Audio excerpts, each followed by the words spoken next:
रख रख त्या रानातून थोडं पुढं जाऊ गड्या, पाऊल थकलं नाही गड्या, पाऊल थकलं नाही.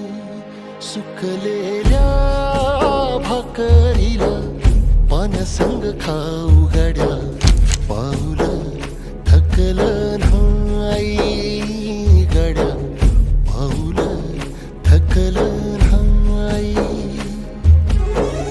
झालो बरबाद जरी बसला घाव उरी, कलेची आग सार जाळून विजाईना. फिरला त्यो वासा घर, फिरलं नाही गड्या, पाऊल थकलं नाही.